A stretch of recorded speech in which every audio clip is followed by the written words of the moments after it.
नमस्कार, आप सभी का एक बार फिर से सीधी लकीर विद धीरेन्द्र पुंडीर में स्वागत है। चौथे चरण की रणभेरी बज रही है, तीसरा चरण खत्म हुआ।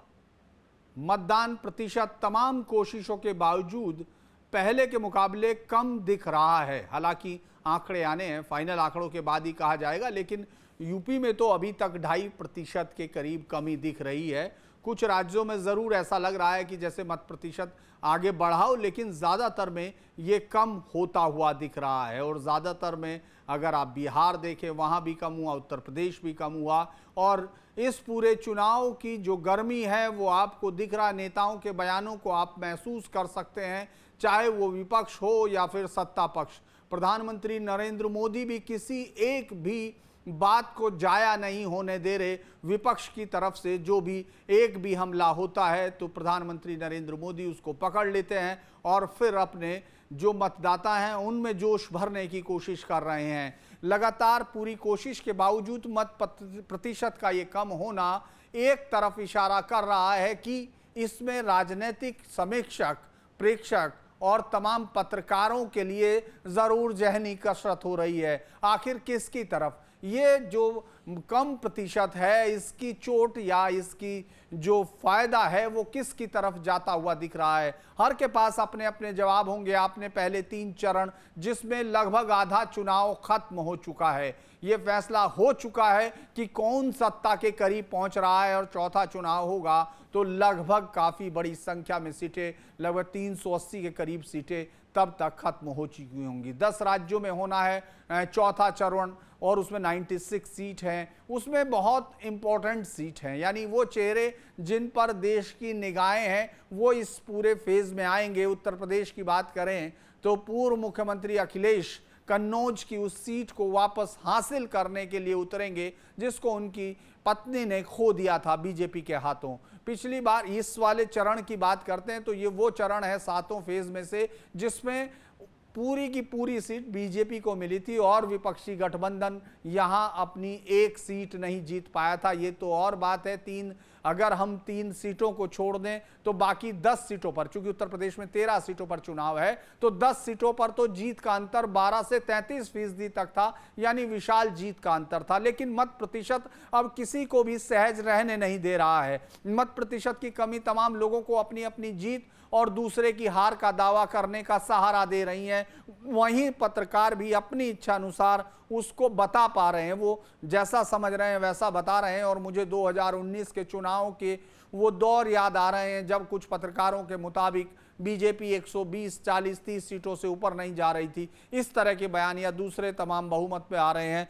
लेकिन जब रिजल्ट आया तो वो अप्रत्याशित लोगों को लगा, उन लोगों को जो सिर्फ अखबार से घर में बैठकर उसका आकलन कर रहे थे, जिन्होंने भी इस मौसम की धूप सही थी, उनके लगभग सही थे। वो समझ पा रहे थे कि जनता का रुख क्या है। और ये एक और बात बता दूं, चूंकि मौसम की भी बात बहुत की जा रही है, लेकिन तमाम दर्शकों के लिए जान लेना ज़रूरी है कि ये जो मौसम का अंतर है, ये जो बदलाव आया है, ये 2004 में आया जब इंडिया शाइनिंग के नारे के चलते बीजेपी ने पहले कुछ महीने पहले चुनाव कराने की घोषणा की। नहीं तो 5 सितंबर से 10 अक्टूबर के बीच 1999 में चुनाव हुआ था और सितंबर से अक्टूबर के बीच में आम चुनाव हुआ करते थे। इसी में एक और दिलचस्प बात यह है कि 1967 तक तमाम आम चुनाव, विधानसभा चुनाव एक साथ हुआ करते थे। 1972 में चूंकि चुनाव होना था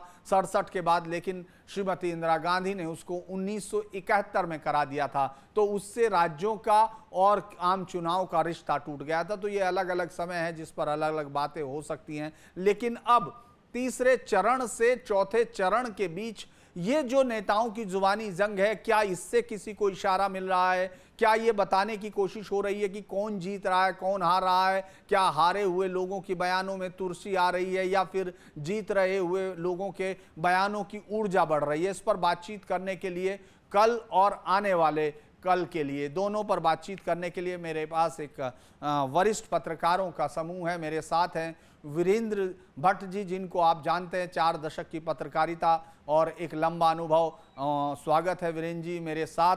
आज आप आगरा से भानु प्रताप सिंह जी को देख रहे होंगे। भानु प्रताप सिंह जी पहली बार हमारे साथ जुड़ रहे हैं, लेकिन तमाम चैनलों पर और डिबेट्स में हिस्सा लेते रहे हैं। जो पिछला फेज गया है उसके आसपास के इलाके में उनको एक बहुत अच्छा अनुभव है, उसके बारे में पैनी दृष्टि है, उन पर समझेंगे। और मेरे साथ अभय कुमार जी हैं, आपके जाने पहचाने चेहरे आंकड़ों के साथ हमेशा की तरह उपस्थित हैं। तो एक थर्ड फेज है जिसको कहा गया, मतलब पूरे देश की अलग बात है, लेकिन आप अगर उत्तर प्रदेश की बात करें तो पूरा सब लोग अपना आकलन बता चुके हैं। आपने देखा वो कल से इस पर शाम से चलना शुरू हो गया था, लेकिन हम उस समय बात कर रहे हैं जब लगभग डाटा भी करीब करीब आ गया और लोगों की बातचीत हम लोग कर चुके ग्राउंड पे जिन लोगों से। आपको क्या लगता है कि जो थर्ड फेज में जिस तरह का अब फोर्थ फेज के बयानों की बात आ रही है, तो आपको कहीं लग रहा है कि कोई परिणाम उलट रहा है? पिछली बार 10 में से 8 का जो परिणाम बीजेपी के हक में था उसमें कोई चेंज आपको होता हुआ दिख रहा है या कोई और बदलाव? देखिए आपको ध्यान होगा पहले 2 फेज के चुनाव के इलेक्शन का वोटर टर्नआउट का फिगर इलेक्शन कमीशन ने सेकेंड फेज के परिणाम के पोलिंग हो जाने के बाद जारी किया था। और इसको लेकर के विपक्ष के कुछ लोगों ने आपत्ति भी उठाई थी कि ये आंकड़ा इतनी देर से क्यों आया। उसके बाद आयोग ने स्पष्ट किया था कि इसकी क्या प्रोसेस है। फॉर्म डी पे हर पोलिंग बूथ पे पोलिंग एजेंट का साइन होता है, डाटा कंपाइल होता है, तो ये प्रोसेस समय लेती है। तो अभी भी थर्ड फेज का एग्जैक्ट फिगर अभी नहीं आया है, मेरे ख्याल से कल तक मिलेगा।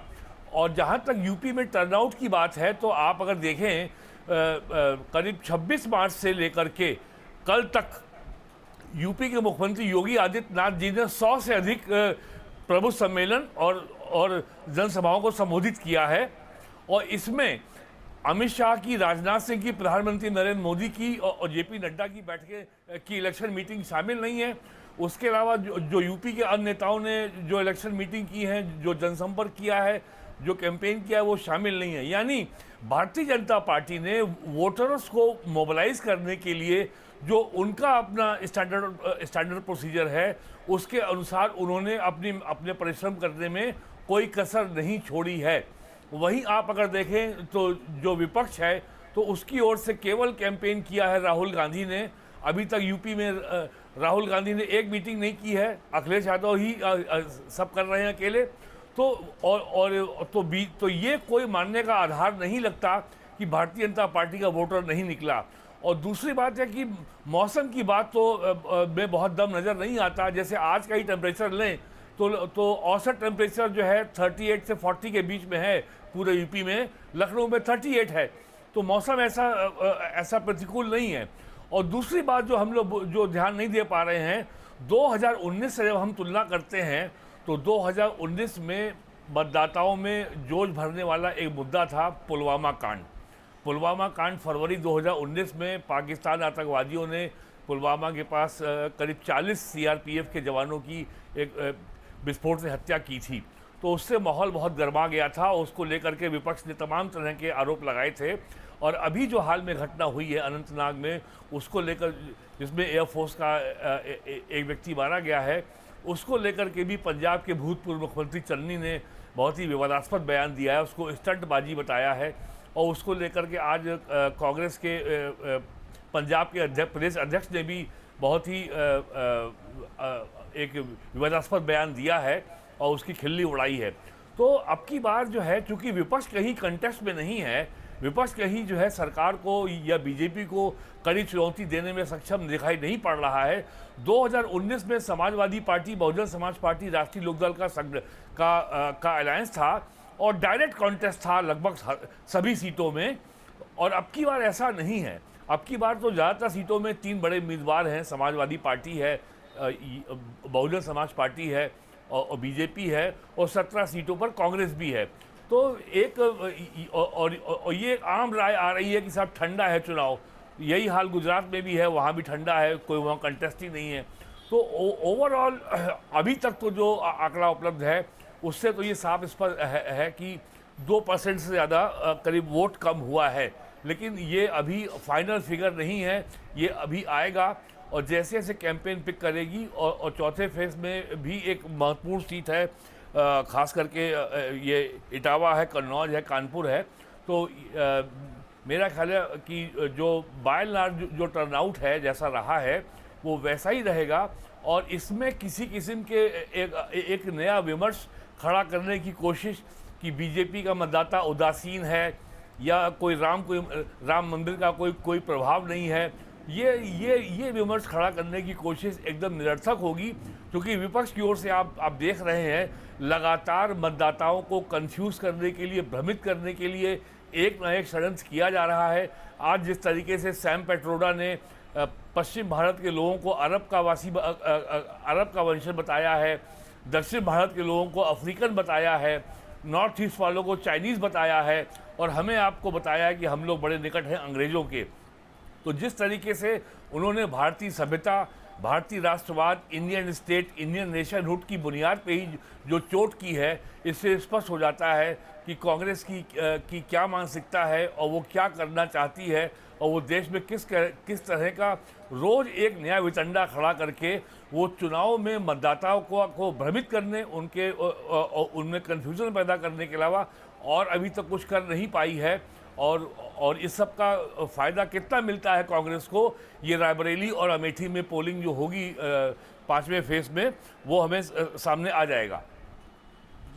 जी अभय जी, आपको क्या लग रहा है, अगर आप डाटाओं में जाते हैं कि डाटा क्या कहते हैं, जब नीचे जाती हैं सरकारें तो कैसा होता है, और इस पूरे चुनाव प्रक्रिया को आप कैसे देख रहे हैं? अभी तक 3 फेज़ के चुनाव में आपको क्या लग रहा है? और चौथा फेज़ है, वहाँ चूँकि बिहार में बड़ा कंटेस्ट होना है, बड़ा ताकतवर मुकाबला होगा इस 5वें फेज़ में, तो आपको क्या लग रहा है चौथे फेज़ में? माफ़ कीजिएगा जी। देखिए पुनीर साहब, सबसे पहले तो मैं बताऊं कि मैं बात वहां शुरू करता हूं फतेहपुर सिकरी से, जो आपने भानु प्रताप जी से बात किया है। तो फतेहपुर सिकरी में 2019 में ऐसा हाल हुआ था कि राज बब्बर जी दूसरे पायदान पर थे, लेकिन उनकी जमानत जब्त हो गई। यह अमूमन कम होता है कि जो दूसरे पायदान पर जो उम्मीदवार उसकी जमानत जब्त हो जाए, तो ऐसा अमूमन कम होता है, लेकिन यह फतेहपुर सिकरी में 2019 में हुआ था, जब उनकी जमानत जब्त हो गई दूसरे पायदान पर रहते हुए। अब हम आगे बढ़ते हैं। देखिए, अगर अभी तक 284 सीटों का चुनाव हुआ है, उसमें बीजेपी का 2019 में 164 सीट जीता हुआ था। 164, 284 में 164 बीजेपी के पास था। और अब जो इलेक्शन होने वाला है 260 सीट पर, उसमें बीजेपी के पास है 139 सीट। 139 सीट बीजेपी चुनाव जीती थी पिछले इलेक्शन में। तो कहने का यह है कि बीजेपी के लिए अब वह, मतलब बीजेपी का पहला फेज जो था जिसमें 102 सीट था, उसमें बीजेपी प्लस ओनली 40 सीट था। तो हाँ, आपकी आवाज़ आ रही है, आप बोलिए। जी जी। हाँ, तो मैं वीरेंद्र जी आपके पास एक बार फिर आता हूँ। ये जो बयानों की गर्मी है, इसको कैसे बढ़ाया जा रहा है? ये इनको कैसे देख रहे हैं आप? इन बयानों को कैसे देख रहे हैं? कभी वो ये कहने लग जाते हैं, सैम पित्रोदा इस बार मुझे लगता है कि इस चुनाव में दिग्विजय सिंह की कमी पूरा कर रहे हैं, ऐसा लग रहा है आपको क्या? देखिए, सैम पिट्रोडा तो पहले भी बोलते रहे हैं और आपको मालूम है कि सैम पिट्रोडा ने 84 के एंटी सिख रॉयट के मुद्दे पर भी जो है कांग्रेस को परेशानी में डाला था। लेकिन आज जो सैम पिट्रोडा ने जो बोला है, उसको देख करके ये मैं नहीं कह सकता कि ये बहुत ही मासूमियत से भरा बयान है, ये कोई इनोसेंट बयान है। ये बिल्कुल टारगेटेड बयान है, बिल्कुल सोची समझी रणनीति के तहत ये एक दिया गया बयान है, क्योंकि शुरू से, प्रारंभ से ये कोशिश है विपक्ष की कि भारतीय आइडेंटिटी के आधार पर, हिंदुत्व की आइडेंटिटी के आधार पर, इंडियन नेशनलिज्म के आइडेंटिटी के आधार पर जो नरेंद्र मोदी जिस नए वोट बैंक का निर्माण कर रहे हैं, उसको कैसे बिखेरा जाए। कभी जाति जनगणना होती है तो कभी हिंदुओं को बांटने की कोशिश की जाती है कि साहब हम जनगणना कराएंगे और वेल्थ का रीडिस्ट्रीब्यूशन करेंगे, इनहेरिटेंस टैक्स लाएंगे, वेल्थ टैक्स लाएंगे, SC ST OBC और ट्राइबल को हम खटाखट हम उनको 1 लाख रुपए देंगे और उनको अमीर बना देंगे। इस तरह की बातें की जा रही हैं। तो सैम पिट्रोडा का जो बयान है ये भी उसी तरीके की एक बहुत ही एक मैं कहूँगा एक मिस्चीवियस, एक बहुत ही खुराफात भरा और एक बहुत ही एक नकारात्मक इच्छा के साथ, नकारात्मक इंटेंशन के साथ और एक नकारात्मक टारगेट के साथ एक दिया गया बयान है कि किसी तरीके से और ये वही सैम पिट्रोडा हैं जो अमेरिका में बैठ करके पूरे यूरोप के अंग्रेज़ी बोलने वाले देशों में सारे अखबारों में इंडिया के खिलाफ एक अभियान चला रहे हैं। तो ये तो ही ये हुई उनके वोटों की गर्मी। लेकिन आज जो प्रधानमंत्री ने आंध्र प्रदेश या तेलंगाना में जो कहा है कि राहुल गांधी ने चुनाव आते ही अडानी अंबानी का नाम लेना बंद कर दिया है, जबकि वो लगातार पिछले 5 साल से सुबह से शाम तक अडानी अंबानी का नाम ही जपते रहते थे। और उन्होंने ये भी कहा कि क्या उनको जो है मोटा माल मिला है, टेम्पो भर के मिला है। तो अब ये देखना होगा आने वाले दिनों में राहुल गांधी या कांग्रेस इसका जवाब देते हैं कि नहीं देते हैं, या वो अब अडानी अंबानी का नाम लेते हैं या नहीं। क्योंकि अडानी को लेकर के राहुल गांधी की ओर से बहुत ज़्यादा लंबे समय तक बहुत गैर जिम्मेदार बयान दिए गए हैं। आपने देखा होगा जिस तरीके से फरवरी 2023 में हिंडनबर्ग की रिपोर्ट आई थी शॉर्ट सेलर की अमेरिका की, और उससे जो है अडानी के शेयर मार्केट में उसके शेयर के भाव गिरे। हालांकि सब 6 महीने में रिकवर हो गया और मामला सुप्रीम कोर्ट तक गया। सुप्रीम कोर्ट के मैंडेट में सेबी ने इसकी जांच की, stock exchange board of India ने, और कहीं कुछ नहीं निकला। और उसको लेकर के भी समाजवादी पार्टी के लोगों ने भी बहुत ही गैर जिम्मेदार बयान दिए थे, उसमें कुछ निकला नहीं है। तो अब विपक्ष के पास केवल षड्यंत्र, रोज एक नया षड्यंत्र। और प्राइम मिनिस्टर ने एक टीवी चैनल को इंटरव्यू में कहा भी है कि डीप स्टेट द्वारा या विदेशी ताकतों द्वारा भारत के चुनाव में लगातार हस्तक्षेप किया जा रहा है, जो उन्हें नहीं करना चाहिए था, और वो भारतीय जनमानस को प्रभावित नहीं कर पाएंगे। यह भारतीय जनमानस की रेजिलियंस है, यह हमारी आंतरिक शक्ति है कि हम ये अमेरिका से संचालित होने वाले जो ग्लोबल डीप स्टेट का जहां मुख्यालय है, हम उन षड्यंत्रों से अब भारत के लोग प्रभावित नहीं होने वाले हैं। अब तो भारत का जन जन जान गया है ये जॉर्ज सोरोस कौन है, और इसका ओपन सोसाइटी फाउंडेशन क्या करता है, किस तरीके से दुनिया के सभी डेमोक्रेसीज में वो उसको सबवर्ट करने के लिए, उसमें उसको डिस्टेबलिश करने के लिए जॉर्ज सोरोस किस तरीके से फंडिंग करता है। भारत में भी ऐसे तमाम एनजीओज हैं जिनका FCRA लाइसेंस कैंसिल किया है केंद्रीय गृह मंत्रालय ने, और उन पर तमाम तरह की पाबंदी लगाई है। तो बयानों भी तो तब आती है जब विपक्षी दल या कोई दल का नेता तल पे उतरकर कोई राजनीतिक एक्टिविटी में लोगों को मोबिलाइज करे, कोई नया मुद्दा उठाए, उसके लिए समर्थन इकट्ठा करे। तो ऐसी चीज तो कोई अब अपोजिशन की ओर से होती दिखाई पड़ नहीं रही है। तो उनके पास मुद्दा है। और सबसे बड़ी बात आप ये देखिए, नरेंद्र मोदी साल प्राइम मिनिस्टर हो गए, क्या कांग्रेस नरेंद्र मोदी के खिलाफ किसी मुद्दे पर कोई राष्ट्रीय विमर्श खड़ा कर पाई? क्या वो कोई एक मुद्दा खोज पाई? क्या पिछले 10 साल में कांग्रेस ने राज्यसभा में, लोकसभा में किसी एक मुद्दे पर कभी ये कहा कि कार्रवाई रोक के इस मुद्दे पर 2 घंटे की चर्चा कराई जाए? चाहे रफाल हो या पेगासस हो, महंगाई हो, बेरोजगारी हो, मणिपुर की हिंसा का मामला हो, या ब्रजभूषण शरण सिंह के खिलाफ जो तमाम लगाए गए ये वेट लिफ्टिंग फेडरेशन के द्वारा, क्या किसी मुद्दे पर हर दिन एक नया ट्वीट यही होता रहा है? सड़कों पे बयानबाजी हुई है, लेकिन लोकसभा या राज्यसभा के अंदर कांग्रेस किसी मुद्दे पर सरकार को ये दबाव क्यों पाई कि आज जो है इस मुद्दे पर चर्चा कराई जाए? सबसे साफ जाहिर है कि जो लोग 10 साल में कुछ नहीं कर पाए, तो वो में अपने बयान से क्या गर्मी ला पाएंगे और क्या मुद्दा खड़ा कर पाएंगे? केवल एक षड्यंत्र हो रहा है।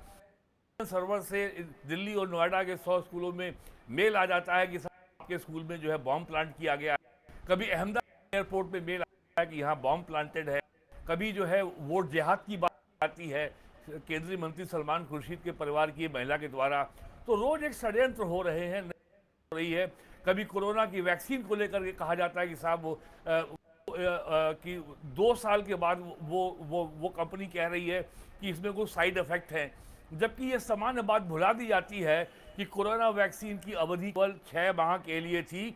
यदि आप वो वैक्सीन लगवा लेंगे के लिए आपको इतनी इम्यूनिटी मिल जाएगी कि आपको उस वायरस से इन्फेक्शन नहीं होगा। और अब तो लगता है कि कांग्रेस चाहती है कि लोग बैक डेट में मर जाएं, कि वैक्सीन लगवाइए 22 में और उनको साइड इफेक्ट हो रहा है 24 में, और यदि कुछ हो जाता है तो उस हादसे 2022 में गिना जाए। तो इस तरह के हास्यास्पद बातें की जा रही हैं और आज खबर चलाई जा रही है कि उस कंपनी ने वो वैक्सीन वापस ले ली है। अरे भाई, जब आज दुनिया में कहीं कोरोना का कहीं रिसर्जेंस नहीं है, कहीं वैक्सीनेशन नहीं हो रहा है, तो वैक्सीन बाजार में रहे या वापस हो, इट मेक्स नो डिफरेंस। तो ये लगातार षड्यंत्रों के सहारे और ये साजिशों के सहारे और भड़काऊ बयानों के सहारे जी, आपने बहुत इसमें डिटेल से ये चुनाव बताया। में गर्मी नहीं पैदा की जा सकती।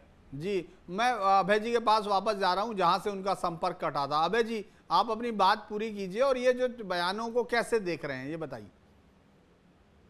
कि ऐसा है, पहले तो मैं अपनी बात पूरी कर लूं कि अभी तक जितने सीटों पर लोकसभा के चुनाव हुए हैं, भाजपा का 164 जीता हुआ सीट अभी तक पोल हुआ है, और अभी जो 260 सीट जो शेष है उसमें 139 बीजेपी को अभी फाइट करना है, मतलब जो 2019 में उनके पास था।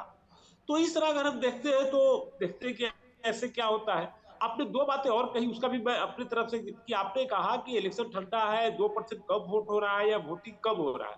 देखिए, एक बात तो तय मानिए, अगर भारत के राजनीति के इतिहास को या चुनावी इतिहास को पर हम नजर डालते हैं तो हम देखते हैं कि 1977 का चुनाव हो या 1989 का चुनाव हो, दोनों बार क्या हुआ, विपक्ष ने इलेक्शन को अट्रैक्टिव बनाया था, सत्ता पक्ष कभी नहीं बनाया था। और मैं एक बात और बता रहा हूं, आप किसी भी स्टेट असेंबली बोर्ड को ले लीजिए या केंद्र के राज्य इलेक्शन को ले लीजिए, कभी भी उसको अट्रैक्टिव या कभी भी जनता से जोड़ने का काम विपक्ष का होता है। सत्ता पक्ष का काम है डिफेंड करना, विपक्ष का काम है टारगेट करना। तो टारगेट करने वाले जब भी करेंगे, ज्यादा मजबूती से टारगेट करेंगे, तो जो डिफेंड करने वाला उसी ढंग से रिप्लाई करेगा। तो अगर आज हर सीट पर 2% वोटिंग अगर आपके यूपी में कम हो रहा है, मतलब क्या कि 30 से 40 हजार वोट, 25 से 30 हजार का वोट हर सीट पर कम पड़ रहा है। इसका मतलब है 2% वोट कम होने का अर्थ है कि लगभग लगभग 30 हजार वोट कम हो रहा है। तो इन सब बातों से देखते हुए बात करते हैं कि अगर हम एक पक्ष से जोड़ ले कि सत्ता पक्ष के वोटर नहीं निकल के आ रहे हैं, तो विपक्ष की कौन अपनी जिम्मेदारी ठीक से निभाई है। विपक्ष को भी अपने रोल को देखना पड़ेगा कि भैया क्या हमने जितना नरेंद्र मोदी को टारगेट करना था उतना हमने किया या कैसे किया, ये सब बातों पर डिपेंड करता है। तो मैं तो मान के चल रहा हूं, अगर हमसे पूछिएगा तो मैं तो यही मान के चल रहा हूं कि विपक्ष के कारण वोटिंग कम हो रहा है, विपक्ष के वोटर को ज्यादा मोबिलाइज करना चाहिए। अब आपने अगली बात कही कि अभी जो सर पित्रोदा साहब का जो बयान आया है, अब हम इसमें तो समझ नहीं पा रहे कि उनका नरेंद्र मोदी से कोई टाइप तो नहीं हो गया है, या नरेंद्र मोदी ने उनको अपने में मिला लिया है, या इस तरह का बयान देना, एक बच्चा भी इस तरह का बयान नहीं देगा। अब क्या कहा जाए, मुझे तो मेरा समझ से परे है कि आखिरकार अभी इलेक्शन के वक्त पर इस तरह का इलेक्शन देना। अब हम 2-3 फेज का इलेक्शन हो गया, चौथे फेज की तैयारी कर रहे हैं, देश पूरा इलेक्शन के वोट में जा चुका है।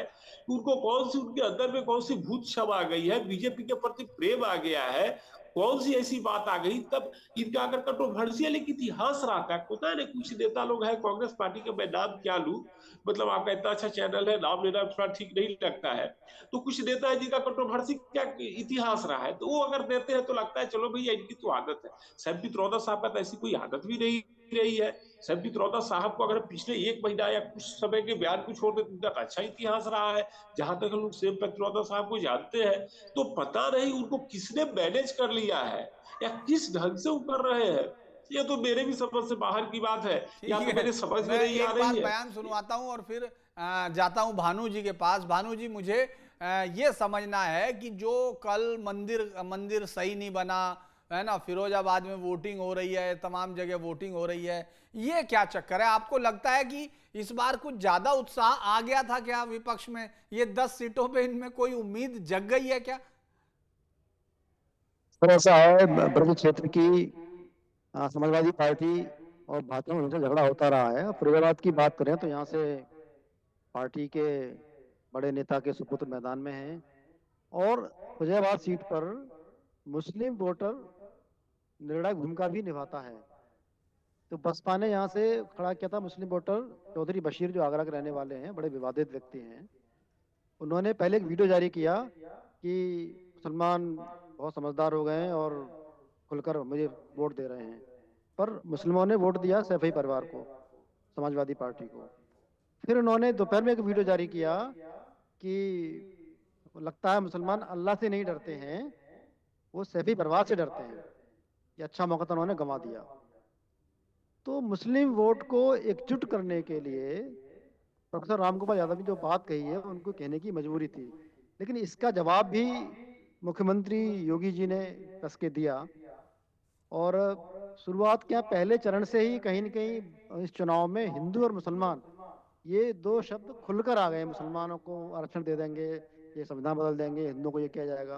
तो इसी संदर्भ में हम राम मंदिर को भी देखना चाहिए। ये वही समाजवादी पार्टी है जिसने राम मंदिर के उद्घाटन के दौरान आमंत्रण स्वीकार नहीं किया था। तो कहीं न कहीं अपने अपने वोट बैंक को अपने पक्ष में लाने के लिए इस तरह की बयानबाजी करना सभी पॉलिटिकल पार्टीज की मजबूरी है। वो सब एक लेखक ऑस्कर हुए, उन्होंने कहा है कि राजनीति एक दूसरे रक्षा करने का वादा करके अमीरों से नोट और गरीबों से वोट लेने की कला है। तो 2024 के चुनाव में यही दिखाई दे रहा है कि कैसे अच्छा, मैं गरीबों से एक बात वोट लें। आपसे पूछना चाहता हूं, आपको लगता है कि कोई ऐसा कारण आपको दिख रहा है कि इन 10 सीटों पे विपक्ष को बहुत ज्यादा वोट मिला हो, पिछली बार से ज्यादा कोई नई चीज बनी हो? ऐसा कुछ है जैसे समाजवादी देखिए, गठबंधन कह रहा है? सर सपा को जो संभावना चुनाव में है, मैंने तो सीट उनकी मानी जाती है बदायूं और फिरोजाबाद और संभल, ये 4 सीटें सपा अपने पक्ष में मानकर चल रही है। तो यहाँ के लोगों का जो मत है कि फिरोजाबाद सीट समाजवादी पार्टी ले जाएगी, मैनपुरी भी संभावना ले जाएगी।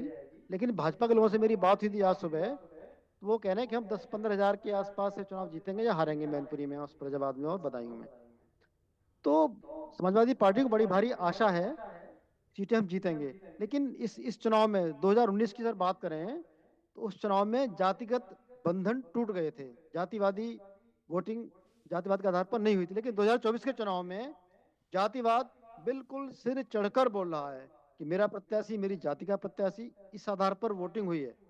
तो इसलिए जाति को गोलबंद करने का तरीका एकमात्र यह बयानबाजी है, जो हिंदू हो, मुसलमान हैं और फिर राम मंदिर है, इन सब के आधार पर लोग एकजुट हो रहे हैं। आपने पिछली बार अभी फतेहपुर सीकरी की बात की थी, तो फतेहपुर सीकरी में जो क्षत्रिय समाज का जो वोट गोलबंद हुआ कांग्रेस की तरफ, उसका कारण यही था कि इस बार भाजपा ने क्षत्रिय समाज को वोट नहीं दिया, रामनाथ सिकरवार ने उन्होंने खड़ा कर दिया।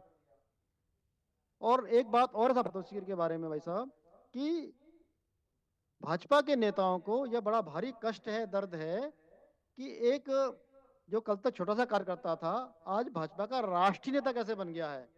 इस कारण भी कई लोग, भाजपा के तमाम लोगों ने भितरघात उनके साथ किया है।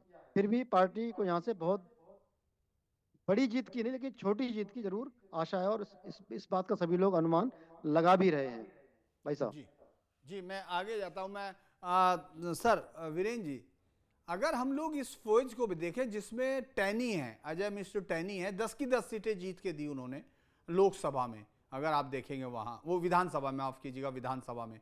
और यही कन्नौज है जहां बहुत मुश्किल से बीजेपी जीती थी। सुब्रत पाठक एक लंबी लड़ाई के बाद थे।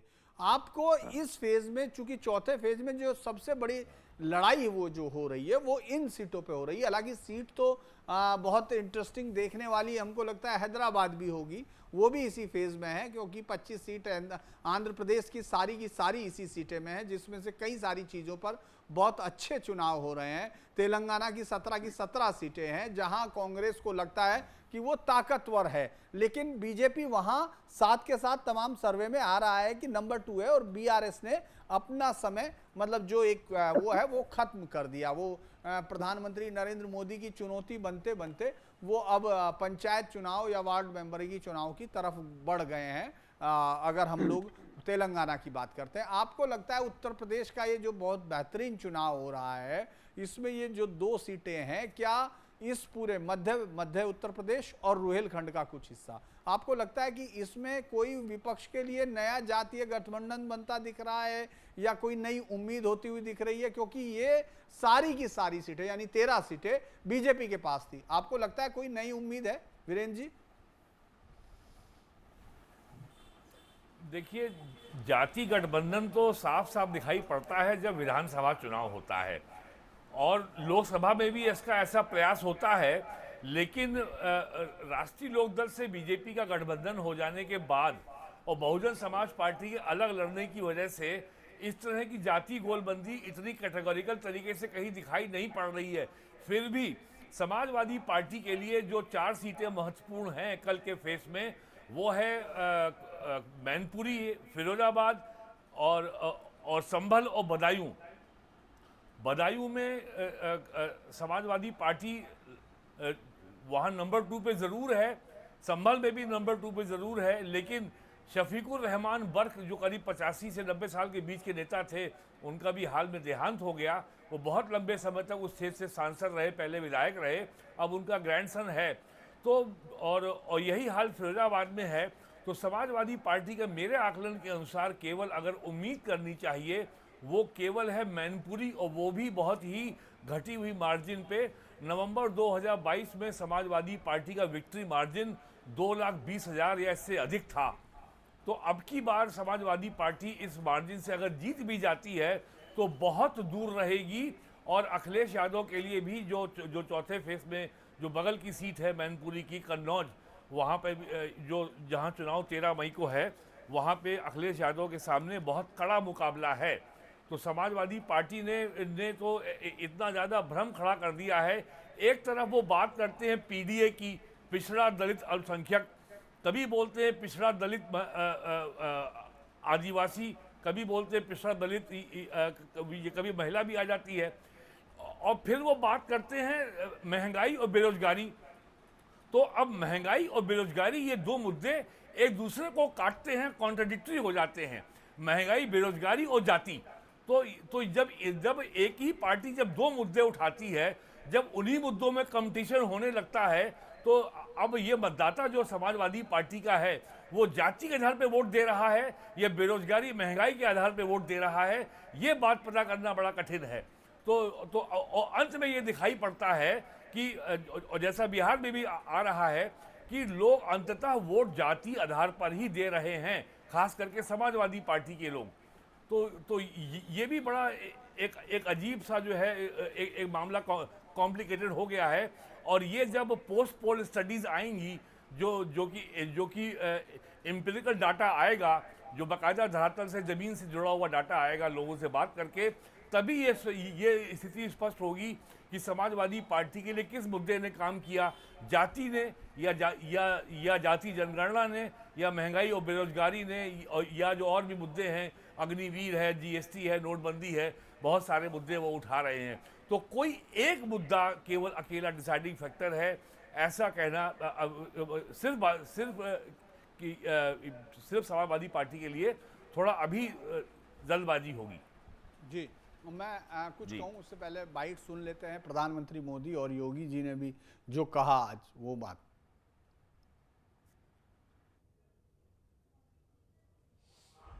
कि अमेरिका में इस शहजादे के एक अंकल रहते हैं। ये शहजादे के अंकल वो उनको फिलोसोफर एंड गाइड है। और जैसे क्रिकेट में आजकल थर्ड एम्पायर होता है ना, कोई कंफ्यूजन हो तो थर्ड एम्पायर को पूछते हैं, और वैसे ही ये शहजादे ये थर्ड प्लेयर को कंफ्यूजन होते हैं तो सलाह लेते हैं। ये शहजादे के फिलोसोफर एंड गाइड अंकल ने बड़ा रहस्य खोला है। उसने कहा है कि जिनका चमड़ी का रंग काला होता है ये सब अफ्रीका के हैं। मतलब आप सबको, मेरे देश के अनेक लोगों को चमड़ी के रंग के आधार पर उन्होंने इतनी बड़ी गाली दे दी। तब जाकर के मुझे समझ आया कि चमड़ी का रंग देख करके उन्होंने मान लिया कि द्रौपदी मुर्मू भी अफ्रीकन है, और इसलिए उनकी चमड़ी का रंग काला है तो उनको हराना चाहिए। ये सोच आज पहली बार मुझे तो पता चला कि ये दिमाग कहां काम कर रहा है इनका, ये देश को कहां ले जाएंगे। अरे चमड़ी का रंग कोई भी हो, हम तो श्री कृष्ण की पूजा करने वाले लोग हैं, जिसकी चमड़ी का रंग यहां हम सब जैसा रंग था। एक तरफ मोदी जी के नेतृत्व में जिस नए भारत का हम दर्शन कर रहे हैं, इस नए भारत को आत्मनिर्भर और विकसित भारत की श्रेणी में ले जाकर के दुनिया की सबसे बड़ी ताकत के रूप में स्थापित करना है। राम भक्त जहां इस ओर लगे हैं, वही रामद्रोही आपस में लड़ाने की साजिश कर रहे हैं। पहले जाति के नाम पे लड़ाएंगे, फिर क्षेत्र और भाषा के नाम पर लड़ाएंगे, आतंकवादियों को महिमा मंडन करेंगे, माफिया और अपराधियों को अपने गले का हार एरोप बनाएंगे, और फिर इसके बाद अनुसूचित जाति, जनजाति और पिछड़ी जाति के हकों पर कहेंगे तो आपस में ही लड़ रहे हैं। जब तक इनका मामला ठीक नहीं होता, तब तक इनके अधिकारों को हम अल्पसंख्यकों को दे देते हैं। इस तरह के बयानों का, हालांकि एक बात तो तय है कि इलेक्शंस में जब इतना लंबा फेज होता है तो वही खिलाड़ी जीतते हैं जो लंबे समय तक सस्टेन करते हैं, अपनी परफॉर्मेंस को बनाए रखते हैं, अपनी फिटनेस बनाए रखते हैं और अपनी तमाम चीज़ें। अगर हम विपक्ष को देखें, विपक्ष का हालत ये है कि वो जहां, अगर उत्तर प्रदेश में देखें तो अखिलेश और राहुल की रैलियां नहीं हुई, प्रियंका नहीं गई। इसके अलावा अगर आप सिर्फ बीजेपी के लीडर्स को देखें तो 100 से 150 रैलियां सिर्फ योगी आदित्यनाथ की हैं, जो प्रबुद्ध सम्मेलन के समय से शुरू हुई थी, लगातार कंटिन्यू। उनकी पूरी मिनिस्ट्री मुख्य योगी आदित्यनाथ के साथ साथ प्रधानमंत्री मोदी, आज अगर हम लोग अभी बात करें केंद्रीय गृह मंत्री, वो 3-3 रैलियां कर रहे हैं, अमित शाह, अगर बाकी जो केंद्रीय मंत्री हैं, राजनाथ सिंह है, तमाम लोग लगे हुए हैं। वो सिर्फ यही नहीं, अलग अलग जगह दिखते हैं। प्रधानमंत्री 3-3 रैलियां कर रहे हैं। और उधर अगर आपको कोई चीज दिखाई देती है तो कहीं कहीं राहुल गांधी दिखाई देते हैं। प्रियंका अब अपने भाई को जिताने के लिए वहां पहुंच चुकी है, साथ में केएल शर्मा को जिताने की जिम्मेदारी भी ली हुई है, तो बाहर निकलना बहुत मुश्किल है। लेकिन क्या इतने कंफ्यूजन से, अभय जी, कभी आपको लगा है, चूंकि आपको चुनाव स्टडी करना आपका बहुत हॉबी भी है और उसका काम भी है, आपको लगा कि जब कोई इतने कंफ्यूजन के साथ अपने मुद्दे चुनता हो विपक्ष, तो क्या कभी सत्ता इस तरह से पलट गई है? कभी ऐसा लगा है? क्योंकि इंडिया साइनिंग का उदाहरण बहुत दिया जाता है, लेकिन आपको लगता है कि विदाउट क्लैरिटी विपक्ष जीत हासिल कर पाया? कोई एक हवा, कोई एक नारा जो पूरे देश में ना फैला हो, और कोई कुछ बोल रहा हो, कोई कुछ बोल रहा हो, अपने उम्मीदवार बदल रहे हो, 4 जगह पर उम्मीदवार बदल रहे हो, तो आपको लगता है कि इस तरह का होता है, कभी जीत का कारण बनता है? पुडीर साहब, दो बातें। एक तो मैं आपके बात का जवाब दूंगा, और साथ ही साथ वीरेंद्र भट्ट जी अभी संभल सीट की चर्चा कर रहे थे, मुझे 2 लाइन उस पर बोल लेने दीजिए, मेरी उत्कंठा है। देखिए, ऐसा है कि 1989 से लेकर के 2004 तक वहां पर सिर्फ यादव लोगों ने सीट को रिप्रेजेंट किया। कोई बुराई नहीं है, अच्छी बात है, जिसको लोगों ने वोट दिया जीता। 2014 में उसी सीट पर डीपी यादव भी उम्मीदवार थे, प्रमोद कृष्ण साहब भी उम्मीदवार थे, लेकिन 2014 में नरेंद्र मोदी का ऐसा लहर था, और पूरे 543 सीट पर मैं सबसे, अगर नरेंद्र मोदी की लहर किसी को भापना हो तो संभल सीट को 2014 का रिजल्ट देखे, कि जब डीपी यादव भी थे और भी कुछ कैंडिडेट थे, और तब बीजेपी के सैनी उम्मीदवार ने सीट को अच्छे मार्जिन से जीता था। यह नरेंद्र मोदी का जलवा था, लहर था 2014 के लोकसभा चुनाव में। चलिए, वो बात को आप संभल को रोक करके अब आपकी बात का जवाब देते हैं। सही बात है, मुझे तो लगा ही नहीं कि ये लोग चुनाव लड़ रहे हैं।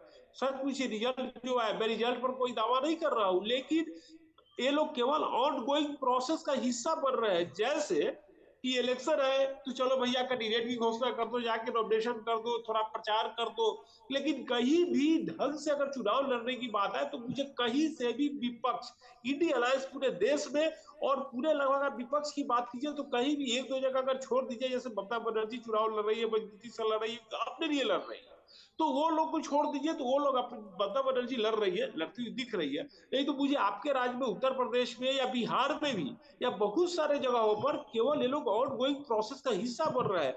मतलब कि जो काम हो रहा है उसमें शामिल हो जाओ, इलेक्शन रहे तो अपना एक इलेक्शन फाइट करो, उससे ज्यादा कहीं नहीं दिख रहा है। और मुझे सही बात पूछिए कि 2024 में जितनी कमजोरी के साथ, नकारात्मकता के साथ इंडिया अलायंस लड़ रही है, उतनी तो कभी नहीं लड़ी। और जहां तक मैं समझ पा रहा हूं कि मुलायम सिंह यादव जी के निधन के बाद पहला लोकसभा का चुनाव है, और इतनी ज्यादा कंफ्यूजन में अखिलेश यादव या समाजवादी पार्टी होगी, मुझे तो इससे थोड़ा भी भान नहीं है। क्या मतलब कि इस तरह का चुनाव लड़ा जाएगा? अखिलेश यादव 5 साल मुख्यमंत्री रह चुके हैं, उन्होंने अपने पिताजी के साथ काम देखा है, और इतनी कमजोरी से आदमी चुनाव लड़ेगा, और इतने कंफ्यूजन में आदमी चुनाव लड़ेगा? मुझे तो लग ही नहीं रहा है। और तब ये लोग कह रहे हैं कि वोट घट रहा है, और वोट घट रहा है तो उनका घट रहा है। भैया वोट को कम से कम इंफ्यूज तो कीजिए, अपने वोटर्स को ऐसा कुछ कीजिए कि आपके वोटर्स निकल के आपके लिए वोट तो करे, अच्छे से वोट करे। तो कहने का अर्थ है कि बिल्कुल कभी मैंने आज तक नहीं देखा। मैं 89 से कम इलेक्शन को देख रहा हूँ, और उससे पहले के इलेक्शन को मैंने स्टडी किया है, और कहीं भी इस तरह का कंफ्यूजन नहीं था। हाँ, एक अगर कंफ्यूजन बिल्कुल थोड़ा सा था तो 2009 में भाजपा इतनी मजबूती से चुनाव फाइट नहीं की थी। एक बात जो मैं जरूर बोलूंगा कि 2009 में जब आडवाणी जी को पीएम पद को उम्मीदवार बना के चुनाव लड़ा गया था, उस समय भाजपा इतनी मजबूती से चुनाव बिल्कुल नहीं फाइट की थी। और हाँ, एक बात और भी अगर आप कहिएगा कि 2004 का लोकसभा चुनाव बीजेपी ने इंडिया आईडी के आधार पर फाइट किया था, उस समय भी कांग्रेस या यूपीए इतनी कंफ्यूजन में नहीं थी, वो लोग अच्छे से चुनाव लड़ा था, इतना कंफ्यूजन उस समय भी नहीं था। तो कहने का अर्थ है कि अब इसमें क्या, मैंने हमको तो मतलब ये उनकी जिम्मेदारी थी, अब आजम खान ने जैसा मैंने किया, या फिर समाजवादी पार्टी के अन्य नेतागण, या कांग्रेस पार्टी अब समझिए कि अमेठी और रायबरेली सीट पर एक दिन पहले उम्मीदवार की घोषणा करे, ऐसा होता है? ऐसा होता है कहीं? तब जबकि पिछले बार नीतीश कांडो से अमेठी सीट जो आपका सीट था वो चुनाव हार गए थे। तो इस तरह की बात अगर आप करेंगे तो भैया ये कहां तक राजनीति चलेगी, किस तरह की राजनीति करेंगे? जी जी। एक आखिरी सवाल के तौर पर मैं वीरेंद्र जी के पास जाता हूं। वीरेंद्र जी, क्या मैं ये कहूं कि विपक्ष इतने कन्फ्यूजन के बावजूद अपने जो जातिगत समीकरण हैं, जो जातीय वोट है, जो उसको मिलना ही है, वो कुछ भी कहे, वो मंदिर को खराब बताएं, वो रामनवमी के लिए खिलाफ बोल दें, वो तमाम चीज़ों को बोल दें, वो रिजर्वेशन की बात कर दें, मुस्लिम रिजर्वेशन जो कॉन्स्टिट्यूशन के अगेंस्ट हैं, और वो उस कॉन्स्टिट्यूशन की वकालत करने में लगातार हैं जिसमें 111 संशोधन है। तो पता नहीं किस कॉन्स्टिट्यूशन को बदलने का डर वो दिखाने की कोशिश कर रहे हैं। आपको लगता है कोई एक ऐसा मुद्दा जो आम जनता की जुबान पर वो चढ़ा पाए हो? बार बार वो कह रहे हैं कि देखिए जातिगत जनगणना से पीएम डर रहे हैं, तो उसके बाद वो अलग दूसरे राज्य में वो कहीं और चले जाते हैं, फिर दूसरी जगह आते हैं तो फिर जातिगत जनगणना होती है, उस पर एक मत कहीं नहीं होते हैं, क्योंकि आप कर्नाटक में करा चुके हो लेकिन डाटा नहीं निकाल पा रहे हो। बिहार में आपका जो हुआ उसको आपने देखा, तो बिहार में करा चुके हैं। जी, वही मैं कह रहा, बिहार में भी आपने देखा, तो उसका भी जो हाल है वो अलग तरीके से आया है। आपको लगता है कि कोई एक मुद्दा ऐसा है जिससे वोट बढ़ सकती है? ये ज़रूर है कि पीएम, जो हम उत्तर प्रदेश में जो चुनावों में बीजेपी ने जो टिकट बांटे हैं उनको लेकर सवाल है, और अगर राजपूत विरोध की बात करें तो रूपाला की टिप्पणी हो या टिकट कटने के अलावा बहुत कुछ हम लोग विपक्ष का कोई कंसोलिडेट जो एक सिंक्रोनाइजेड कोई इफेक्ट है वो आप देख पाते हैं?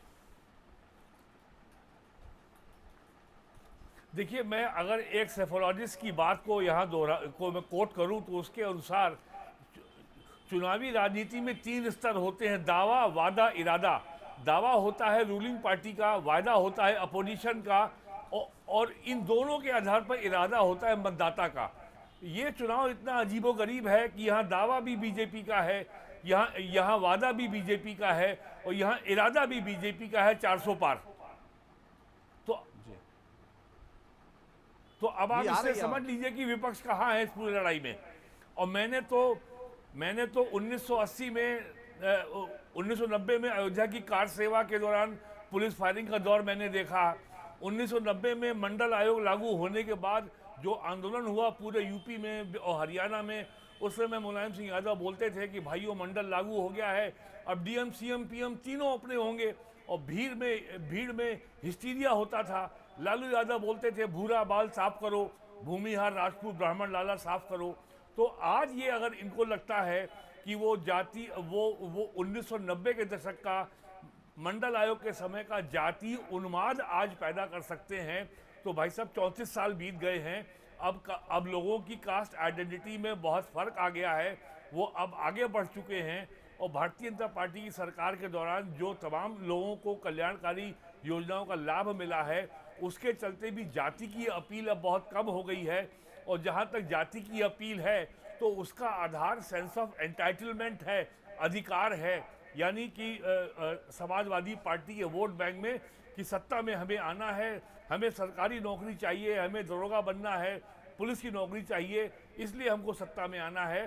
तो वो जातीय चेतना कम होकर के अब वो सेंस ऑफ एंटाइटलमेंट ज़्यादा है समाजवादी पार्टी के वोट बैंक में, क्योंकि उसको सत्ता के केक में अपना हिस्सा चाहिए, जो उसको समाजवादी पार्टी के सत्ता में ना रहने के कारण उसको लगता है कि उसको वो शेयर नहीं मिल पा रहा है। तो ये स्थिति है। तो विपक्ष ने केवल जो अब तक किया है कि रोज एक नया हम आरोप उछालेंगे और रोज एक ट्वीट करेंगे, रोज एक नया षड्यंत्र करेंगे देश से विदेश से, और इससे मतदाताओं को भ्रम करेंगे। अब तक तीन फेज के वोटिंग में यही दिखाई पड़ा है, और आने वाले 4 फेज में विपक्ष कोई बड़ा चमत्कार कर लेगा, कोई नया मुद्दा ले आएगा, कोई जो है एकदम से चुनाव पलट जाएगा, ऐसा होता मुझको नहीं दिखता। अच्छा, 26 में से आप एक छोटा सा जवाब, 26 में से आपको किस सीटों पे संघर्ष दिख रहा है पहले 3 फेज की? यूपी में जी, यूपी में अब जैसे पहले फेज में तो मैं बात करें तो बीजेपी का फेस कमज़ोर था, सेकंड ठीक था, थर्ड भी ठीक था, और कल के फेस में समाजवादी पार्टी लड़ती हुई दिखी है मैनपुरी में, फिरोजाबाद में, बदायूं में, संभल में। लेकिन मुझे लगता नहीं कि समाजवादी पार्टी फिरोजाबाद की सीट वापस ले पाएगी। जी चलिए, तो एक बात तो साफ है कि इस पहले चुनाव में जब आधा चुनाव गुजर चुका है और लगभग 2/3 के करीब पहुंच जाएगा अगर चौथा चरण जब खत्म होगा, इस दौरान अभी तक रिजल्ट कुछ भी आए, नतीजे कुछ भी आए, लेकिन जो अभी तक दिखाई दे रहा है, विपक्ष एक ऐसी चीज ढूंढ पाने में नाकाम दिखा जिसको वो एक साथ शुरू करे कन्याकुमारी से और कश्मीर तक चला आए, उसी के सहारे कोई हवा दिखाई दे, वो अभी दिखाई नहीं दे रही है। और इस फेज में अभी तक कह सकते हैं कि बीजेपी को जिस नुकसान की बात की जा रही है, जिसकी बातें आप अक्सर सुन रहे हैं, उस तरह की कोई बड़ी चीज वहां दिख नहीं रही है, क्योंकि जिस तरह से जुड़ाव होना चाहिए विपक्ष के लिए भी निकलने नहीं, जो मतदाता है, अगर वह मत प्रतिशत कम हो रहा है तो सिर्फ बीजेपी का नहीं कम होगा, ये भी एक बहुत बड़ा कारण है। क्योंकि तमाम चीजें, तमाम जो बीजेपी के प्रति जो लोगों का अगर गुस्सा है तो भी दिखाने कोई बाहर नहीं आया, तो इसका मतलब यही है कि इस बार फिर तमाम लोग इस नतीजे से चौंकेंगे, और जनता तो ये तय कर चुकी है कि वो किसी ना किसी को तो साफ बहुमत अब देती आ रही है। आज के लिए आप सभी का धन्यवाद। फिर किसी इशू पर कल होगी मुलाकात, तब तक के लिए नमस्कार।